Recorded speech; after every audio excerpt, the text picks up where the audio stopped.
Salam Oma dan Opa yang Tuhan kasihi.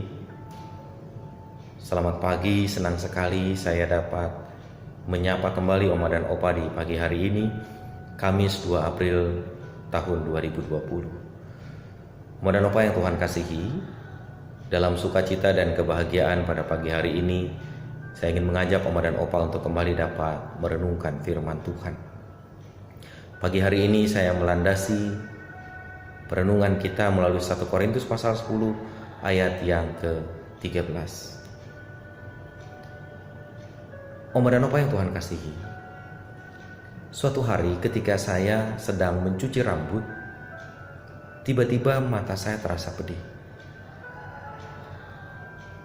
Oleh karena saya panik, saya segera mengambil air sebanyak-banyaknya lalu menyiram rambut saya dan membersihkannya dengan tangan saya sendiri. Namun karena panik, tanpa sadar, ternyata tangan saya masih penuh dengan shampoo. Sehingga rasa pedih itu bukan hilang tetapi semakin banyak dan semakin menjalar ke mata sebelahnya lagi. Setelah sedikit saya mencoba menenangkan diri Oma dan Opa, lalu kemudian saya membasuh tangan saya, membersihkan dari sampo-sampo itu, dan kembali saya menyiram kepala saya. Maka rasa pedih itu perlahan-lahan mulai berkurang. Demikian pula dalam hidup kita, Oma dan Opa.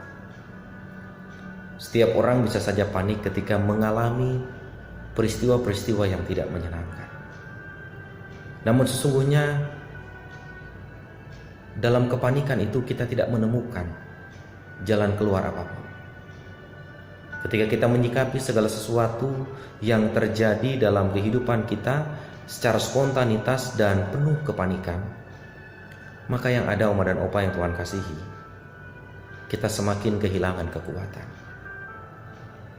Oleh karena itu Oma dan Opa yang Tuhan kasihi, belajar tenang, belajar menenangkan diri di tengah setiap hal yang sedang kita alami dan kita rasakan adalah hal yang terpenting yang dapat menolong kita untuk menjumpai jalan keluar yang terbaik di tengah-tengah kehidupan kita.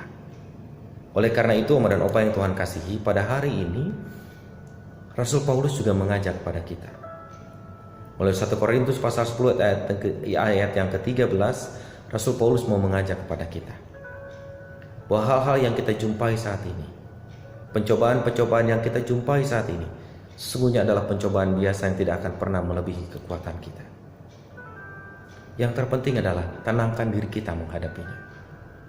Tenangkan diri kita di tengah berbagai pencobaan yang ada, supaya kita dapat berpikir jernih, dapat berpikir menggunakan akal sehat kita, lalu kemudian mencari jalan keluar yang terbaik. Nabi Yesaya, Oma dan Opa mengingatkan kepada kita, dalam ketidakmudahan yang kita hadapi saat ini, di tengah masifnya penyebaran virus corona, Nabi Yesaya mengajak kita untuk merenungkan kebenaran firman-Nya. Saya bacakan kepada kita. Dalam tinggal tenang dan percaya terletak kekuatanmu. Jadi ketenangan itu bukti hadirnya kekuatan bagi kita. Tuhan menolong Oma dan Opa untuk dapat memiliki ketenangan dalam menghadapi segala sesuatu. Percayalah, ketika kita tidak panik, maka jalan keluar itu dengan mudah kita jumpai. Amin.